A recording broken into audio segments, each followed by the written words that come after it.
It's Great not thought. about making more money. That is the trap that put all these people in this boat. This is a trap that I was in for a long time. When I walk out in the world, I see everybody in this trap, and everybody is focused on making more money. And that's rarely the solution.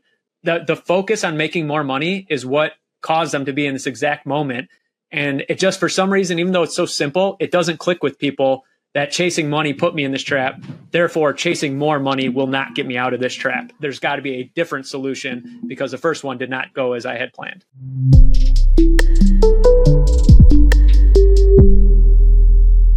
Welcome to another episode of Wealth Wednesday. We are your co-hosts, Nate Crannell and Mike Neubauer. Mike, today we are talking about the hashtag that I keep seeing on social media from you. Hashtag why wait for retirement.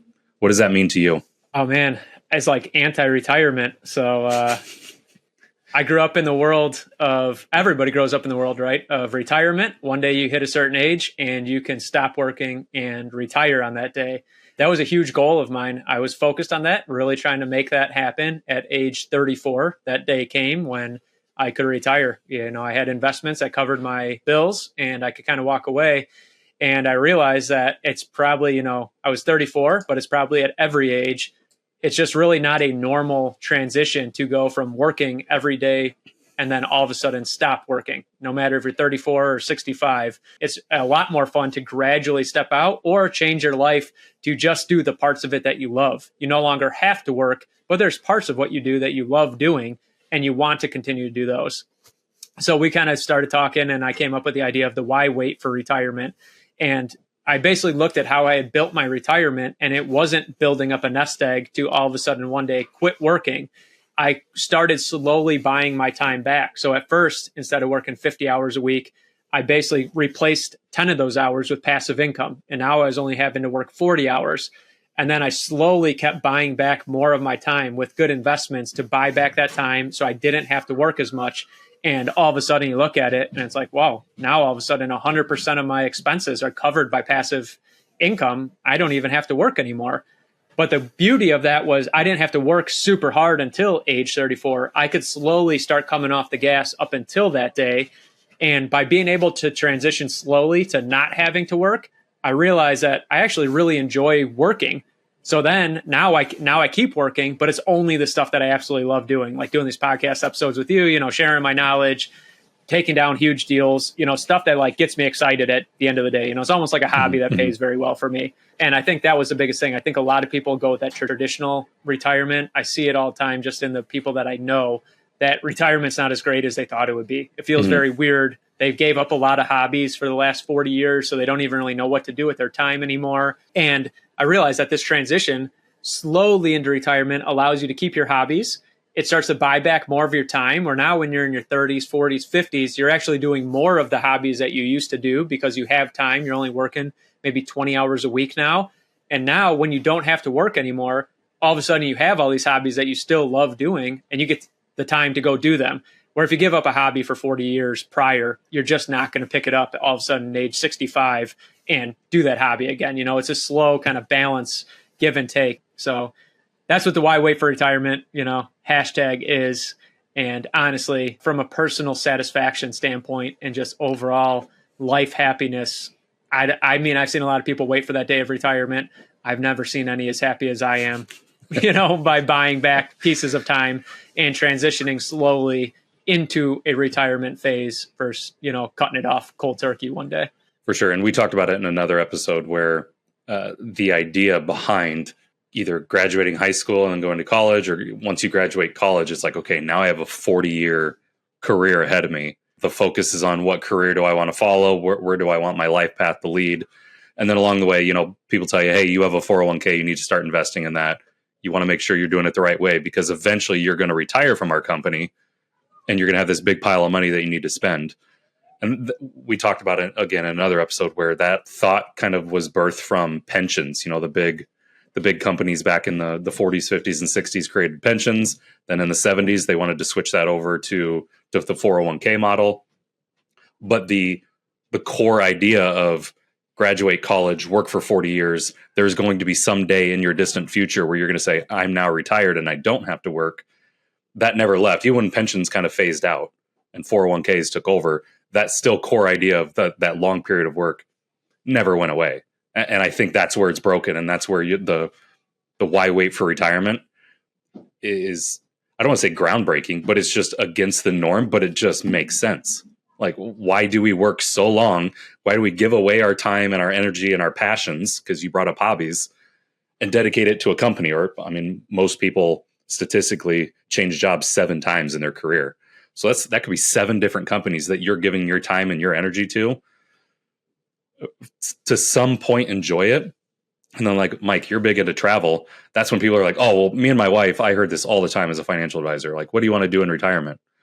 Well, we want to start traveling more. It's like, well, why don't you travel now? Well, I only get so much PTO, and, my wife can't get the time off. She's a nurse. And so we can't do that.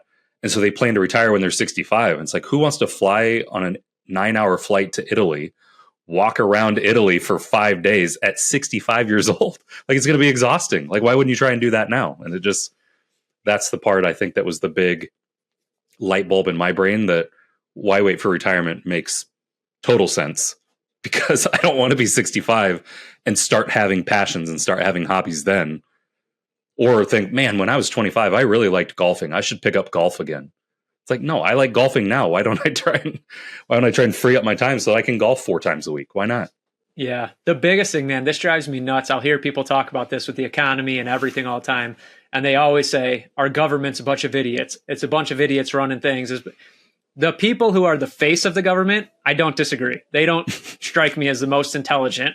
But the people writing policy and making changes, they are very, very calculated. And I would say a lack of intelligence is not one of their qualities. I would say these people are very dialed into what they're doing, because you look at, like you just said, they went from pensions. The purpose of a pension was to get somebody to stay committed to your company for 30 plus years. You promised them this carrot at the end of the 30 years. They have to stay in order to get that. So they did that.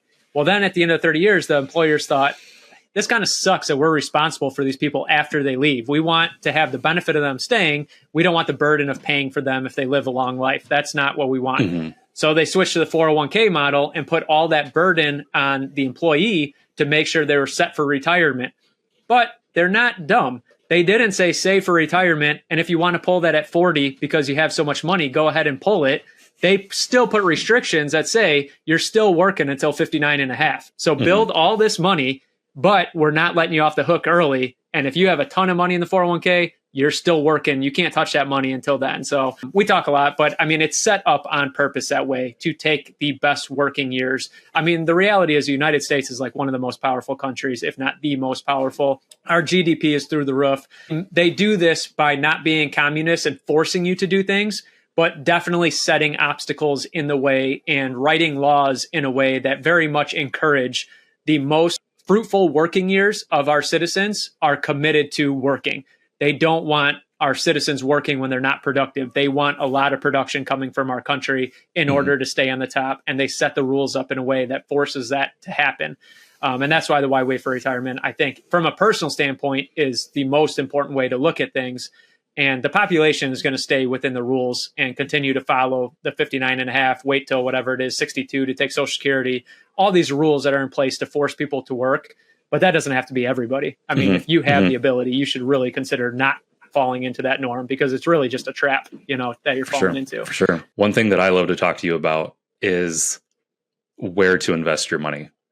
Those smart people that are out there writing policies, not the face of the government, but the people behind the scenes, the senators and the congressmen that are on these different committees that are, again, being very calculating on where they're making these rules.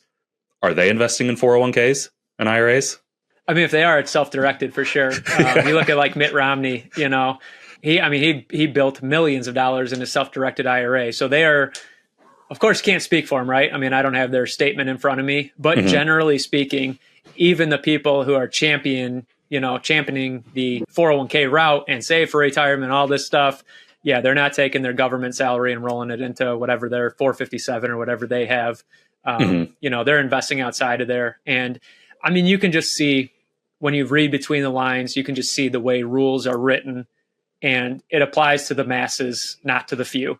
The exemptions that are in there are for the few, so there'll be a rule out there that, has an exemption that is very beneficial if you know how to use it, but the masses can never afford to hire the professionals to implement the exemptions and make it work. So those exemptions are only for the people who can either afford to take advantage of that or have the ability to be surrounded by the people in the know to realize how to take advantage of these, certain kind of setups. So, I mean, the biggest thing is that 401k, right? The retirement, the IRA, Social Security.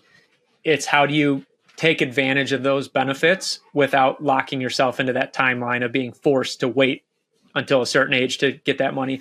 You could have $5 million, $10 million in a 401k at 40 years old, but if you can't touch that money, you really have no way to retire. You could be super rich and not wealthy at all because you still have to go to work every day to pay the bills because you can't touch that money yet. It's just crazy. Yeah. And that's that big thing that we talk about on Grand Vision is the difference between being rich and being wealthy, right? The rich have money. They typically don't have time. If you have a lot of time and you don't have a lot of money, that's what we would consider poor. But the wealthy are the people who have the time and the money.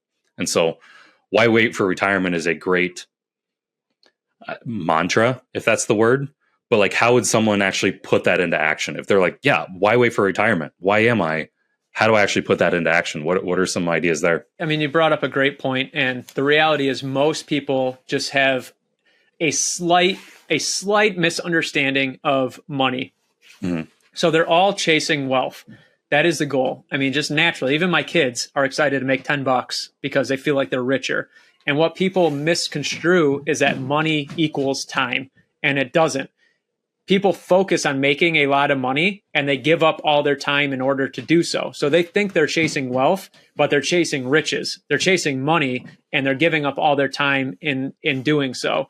So the why wait for retirement is taking an entire wealth approach. And that whole idea is don't chase money because it doesn't equate to time. You need to chase money that also equates to time. So we're talking about, a 401k, use it to get the tax benefits as necessary, but focus on investments that will return money today that are passive. So we talk about this too. The term investing is very simple. It just means your money is going out to work. So it would be like if you had your money invested and you wake up in the morning and leave for work at 7 a.m., picture your money walking out the door with you and going into the world and like, hey, I'm going to work. I'll see you later. And like, yeah, I'm going to work too. You're giving up your time to go work, but you need to start sending more dollar bills to walk out the door with you to go to work. And sooner or later, you have given up enough time and you make enough money that you send enough money out the door to go work that you no longer have to wake up and walk out the door to go to work anymore. You just got to make sure the alarm's set for the money to go to work. The money walks out the door and pays all the bills for you. So that's kind of the key. And little by little, that first day you wake up, maybe only $10,000 is going out the door to work with you. It's not sending a ton of money home, but it's a start. And sooner or later, all of a sudden, our focus is always that first 10%. If you're working 50 hours right now, then you want to buy back 5 hours of your time. If you're working 60 hours, you're trying to buy back 6 hours. So maybe that's $100,000 that's walking out the door with you to go to work. Well, now you just bought back 5 hours of your life. And you can now go 5 hours. You can go to the gym for an hour a day with that 5 hours, or you can keep working that much. And now in a couple months, you're sending out $150,000 to go to work. And all of a sudden now you bought back 7 hours of your time. And little by little, more money is waking up and going to work with you. And all of a sudden that day comes when you realize my money works harder than I do. I don't even have to go to work anymore. And that's when you're wealthy. That's when it becomes fun. And now you start either doing the hobbies that you wish you could do, or you do the things, you look at your work schedule and you say, out of 50 hours, I actually hate 20 hours of this job. This is terrible. I'm not doing that anymore because I don't have to. My money pays all my bills. I'm only doing the stuff that I love doing now. And now you get to go and set your life up that way. Yeah, and that's where we always tell people investing in yourself is probably the biggest investment, right? And so as we work with physicians, you're working 50 hours a week. If there's 20 hours of stuff that you don't like to do, but you have money out there working for you, invest back in yourself and find someone who will do that other 20 hours of work for you, right? That can take that off your plate. And now you have 30 hours a week of stuff that you're doing what you love and all this other free time to do other things that you love. Yeah, for sure. I mean, honestly, Madi, she's our, I guess call her a nanny, but I mean, honestly, she's like a grandma or an aunt to our family. I mean, she's been with us for years, but she's at the house Monday through Friday.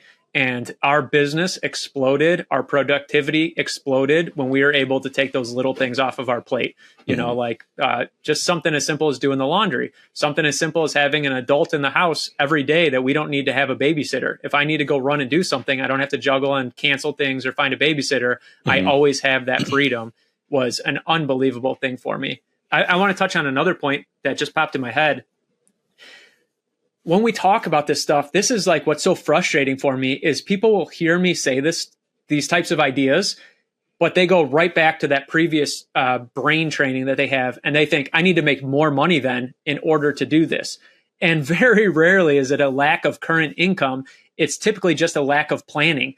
It's just typically shifting money from this bucket to this bucket. It's typically just looking at your current setup on your tax structure and saying, man, I'm giving away 150 grand a year just in taxes. What if I didn't have to make any more money? I just had to shave 50 grand off my tax bill. What could I do with 50,000? Well, now that 50,000 is going to work in the world. It's Great not thought. About making more money. That is the trap that put all these people in this boat. This is a trap that I was in for a long time. When I walk out in the world, I see everybody in this trap and everybody is focused on making more money. And that's rarely the solution. The focus on making more money is what caused them to be in this exact moment.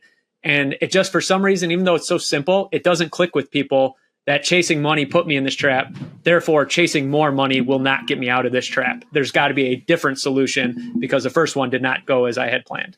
Don't you just want to like shake someone? You're right. When you see them and you're just like, and it could be family members. It could be close friends. It could be anybody that you know and maybe even care about, where they're just like, well, you know, I know I got to go. I'm going to go try and get this promotion. I'm working really hard to get this promotion. Be like, oh, great. Like, is it the promotion to work only 30 hours a week instead of 40? It's like, well, no, it's to make more money, but I'll probably have to work more because then I'll be managing people. It's going to be really stressful, but man, I'm going to get like a $10,000 a year promotion. And I'm guilty of that too. I mean, back in my days working for a large bank, that's all I was. That's all I thought about was like, the day-to-day grind got very easy in my brain to do. Like I could do my job without even thinking. So then my thinking did go to what type of conversations do I need to have? What type of project do I need to get on so that my name gets out there so I get a promotion and I can make $10,000 more next year?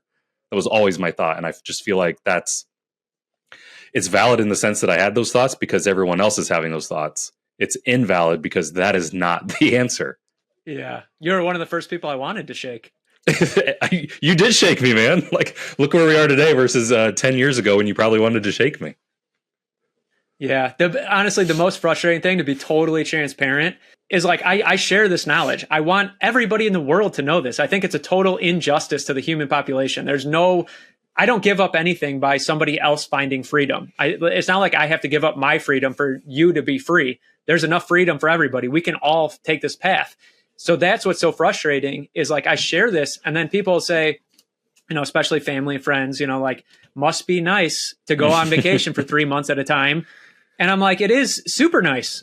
Like, it's so nice that you should also do this. It is a blast. Like, you can do this too. I'm not, you know, like, I'm not trying to glorify it or trying to like I try to, I don't know, man. It's so tough because like you said, I just want to shake people and be like, it is much simpler than you think it is. You know, like I've walked through this path and I know how simple it is. You think it's hard because you've just been going down the wrong path. That's why it seems unattainable, is because we're on two totally separate paths here.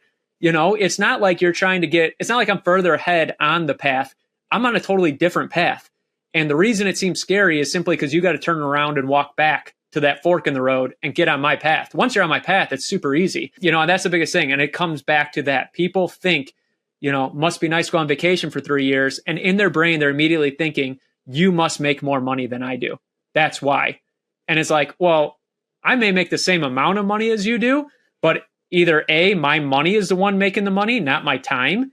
Therefore, I can go do these things. Or B, I pay zero in taxes. So maybe I make the same amount of money as you, but at the end of the year, you have way less in your bank account than I do, even though we've made the same amount of money throughout the year. Those are typically the two things that cause somebody to be in a different position.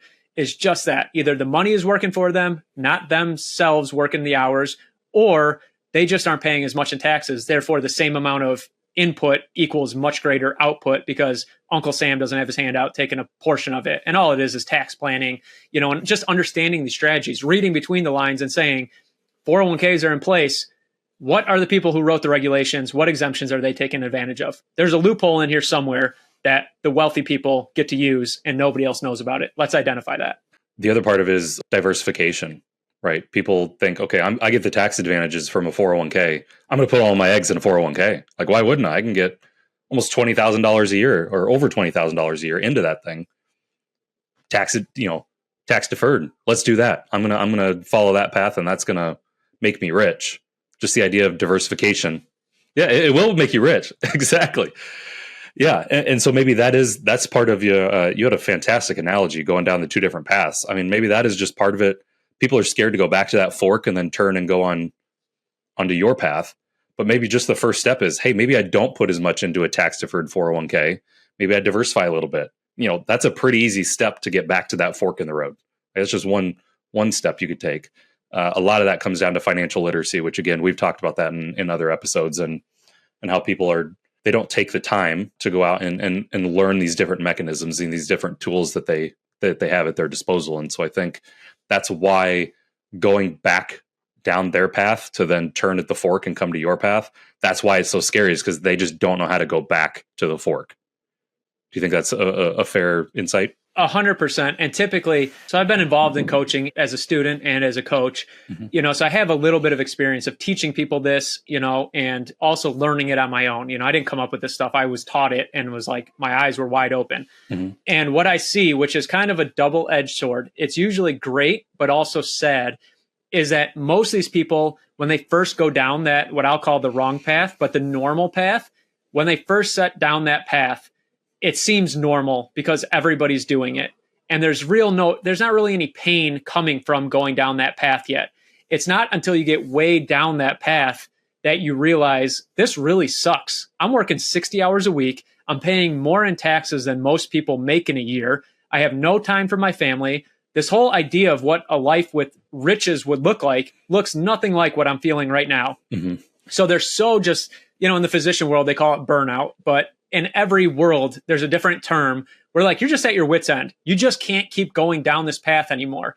And that's when usually people have to hurt so bad. Sometimes it ends in a divorce. Sometimes it ends in an illness, because they're just so stressed out. But at some point they hit that wall and they realize there is no going further. I need to do something else. So then they got to go backwards to get back to that other path. So the sad part is that we can identify it in somebody miles ago on the path and realize, but the pain's not strong enough for them to realize that they need to turn. So that's the sad part. But the beauty is usually when the pain is so hard, I mean, it could be something like I said, like an illness. I have this disease now that it's because of lack of sleep and stress and all these compounding factors. And all of a sudden you can relieve that stress and bring them back the other way.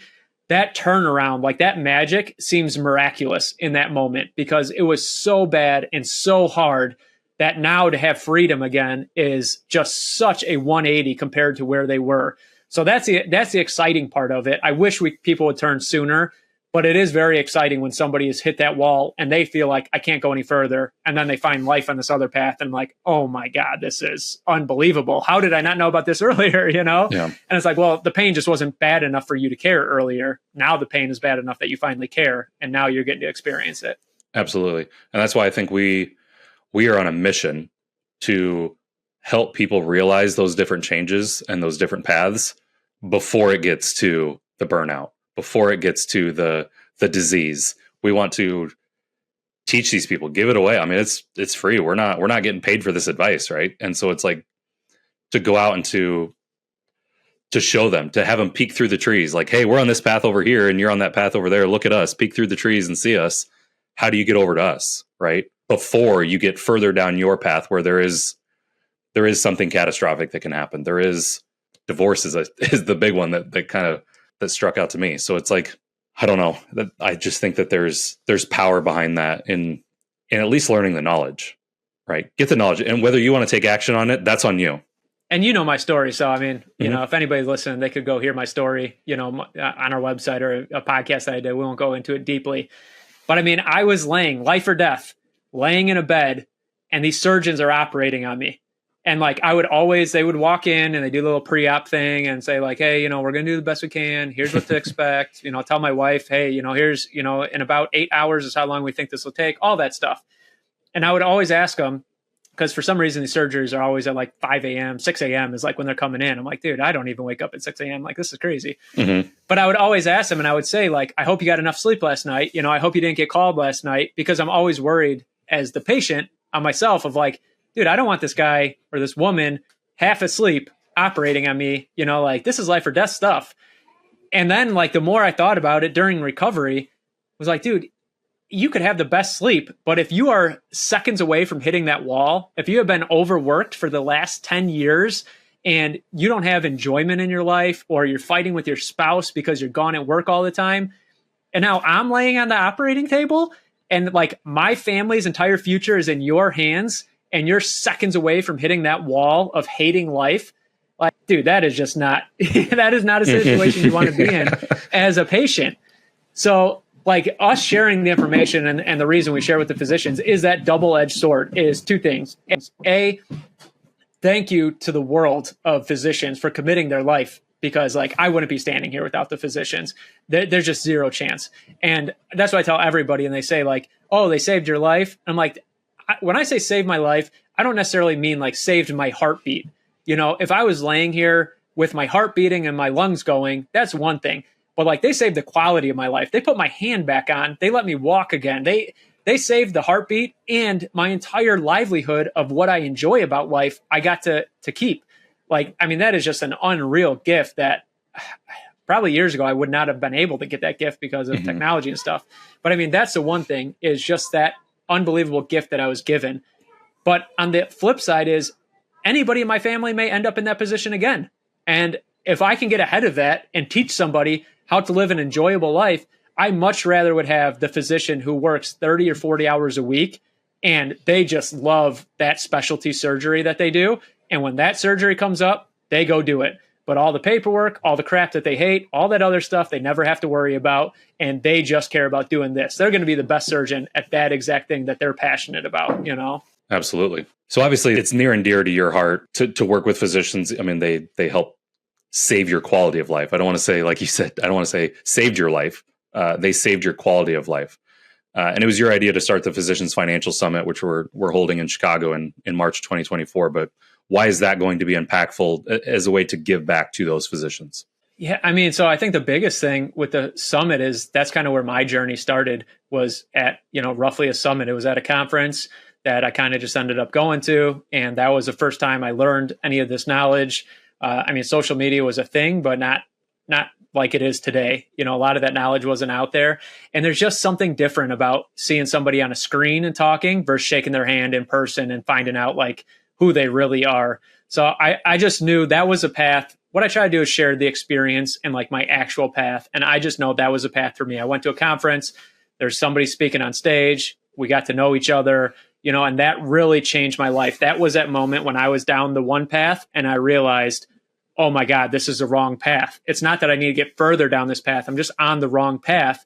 How do I get back there? And at that conference was when it all clicked and the wheels started spinning. And I realized, oh, I need to turn around and go back the other way. So because that was so impactful for me and the information, I've always been a lifelong learner. I love, learning new things, researching it on the internet, finding this information. But there's just something different about the ability to have knowledge or actually apply it in the real world. And I feel like that in-person conference, it bridges that gap tremendously. Seeing something on YouTube and going and doing it in the real world is much more difficult than learning that information in person, having the opportunity to talk with that speaker and ask questions, and then have a little bit of follow-up on how to actually apply it in your life. That bridge gap is where you change like knowledge to impact, where you can actually apply it. And, maybe there's other ways to do it that I haven't, but this is the path that I walked. And that conference was so pivotal in my life that I just know that doing a conference like this is going to be pivotal for, people that attend. And of course, there's going to be people that are sitting in that seat that are just like me. And it's that light bulb moment where they're like, this is it. I'm done going down this path. I need to get the other way. And for me, when I learned that, it was a short time, man. I mean, you probably remember. You probably were like, dude, what is Mike doing? You know, I thought he was going down this path, and now he's crazy. He's doing things differently than he used to be. You know, he's not working 60 hours a week anymore. Like, what is going on? Did he hit the lottery or? For sure. You know, so like, I want people to have those light bulb moments. And to be honest, like, I want to be there when that light bulb moment happens. I hope it's shaking my hand and saying like, thank you, you know, and all of a sudden, like, I get to see their life on social media, take a change and start living this, you know, new life and this new path. So, and I at the end of the day, man, like I said, it's just not about some magic trick or a way to make more money. It's just simply a lack of knowledge of what some of the super wealthy people know and learning how to apply it in your own life. It's not, there's no special pill. There's no, like, you don't have to work harder or more hours. You just have to do things slightly different. And it's life-changing, you know, to have that and understand how that all works. Yeah, and I think the main thing to find that path or to make the realization that, man, I am on the wrong path, I need to get over on that one, is perspective. But it's also taking action. And I think that's the thing that was different between you and a lot of other people that might have been at that same exact conference that you were in. Was that like 2014, 2015? Can't remember when it was, but 2013. So the difference between you and a couple hundred other people that were probably at that conference is you actually went out and took action. And so I think the biggest takeaway that I want for people who are going to be coming to the Physicians Financial Summit in March is that, like, come and absorb that knowledge, shake your hand, shake my hand, you know, create that relationship, but nothing actually happens. A path doesn't change unless you actually go out and make those changes. Like you put a lot of the pieces that will be taught there at the summit into action. You know, if that's not done, then you essentially came and hung out with us for a weekend and filled your brain with a little bit more knowledge on some of these things. But putting it to action is going to be the biggest thing. Yeah, I mean, it's basically like a simple analogy is like you can go to undergrad and go to med school. If you never go to residency, you're going to be a terrible doctor. You know, like if you learn all the knowledge, and I could sit and watch YouTube videos about surgery and learn all the medical stuff online and, you know, maybe even pass some tests, you know, if I study correctly, but that doesn't make me good at what I do, you know, and that's kind of the difference is it's a chance to kind of get that hands-on, you know, we can put all the content in the world on social media. You could share everything, you know, download our brain and put it out there so people know. But there's just something different when you're in person about the ability to actually execute and take action, you know?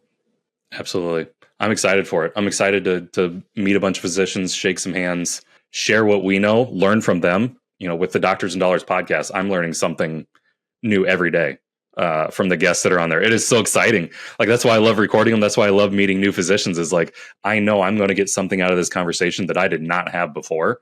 Hopefully I give that same energy to them and something from them. But to now do it in person with, I mean, we plan to have a couple hundred physicians in this room.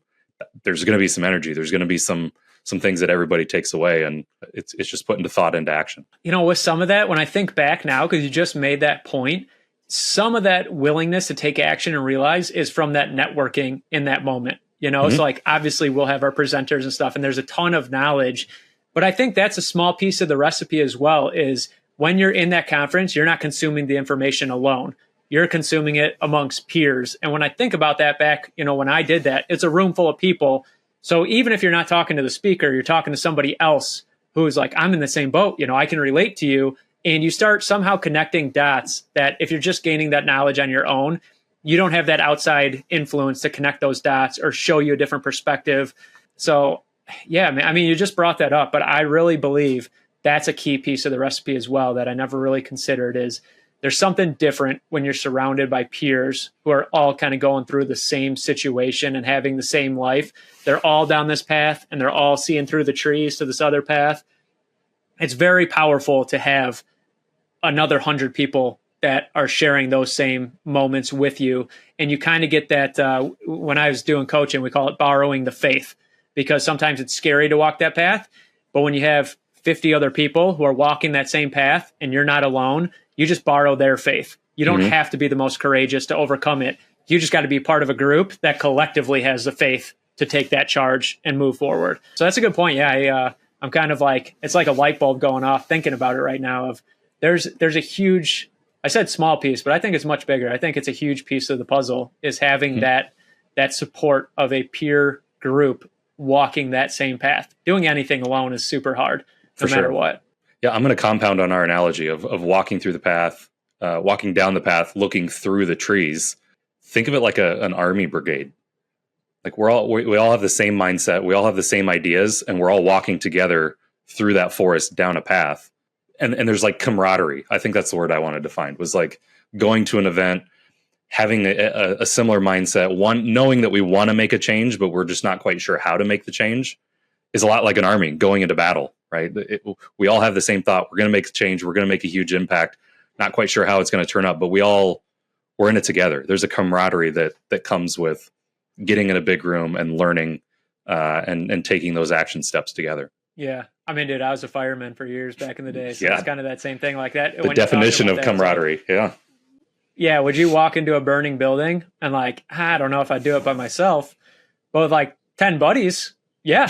We trained for this together. Like, this is go time. This is what we love, Yeah, it's kind of wild because that camaraderie does, it just takes things to another level, things that you wouldn't do on your own. You get a group of people who are doing it together. It's like all of a sudden it's no longer dreadful and it's not even tolerable. Now it's exciting. Now it's a blast. Mm-hmm. That's pretty wild how that camaraderie can take it from dreadful by yourself to enjoyable with a group of people. Yeah. All right. We got to figure out a way to make a little bit more of a group effort then. For sure. I think that's a huge piece. Absolutely. I mean, I was just picturing like a lone soldier walking down a path in the woods and it's dark. They're going to be scared, right? But if they have 10 of their buddies or they have 100 of their buddies that all have guns and they're all walking down the same path, that scarcity kind of goes away, right? So yeah, when you start to see the win at the end, no mm-hmm. longer are you scared and thinking, "What am I doing?" Now you see the win is right across the street. Like we're close now. Mm-hmm. You start seeing we're going to win this battle. Yeah, we'll definitely make this thing we're gonna be a bunch of comrades at the end of this thing. We're gonna have an army. All right, Mike, I always enjoy your insight. These Wealth Wednesdays are always a good time. Ton of knowledge coming out of your brain that you share with the world. We're going to do it again next Wednesday. I'm ready, buddy. I love it.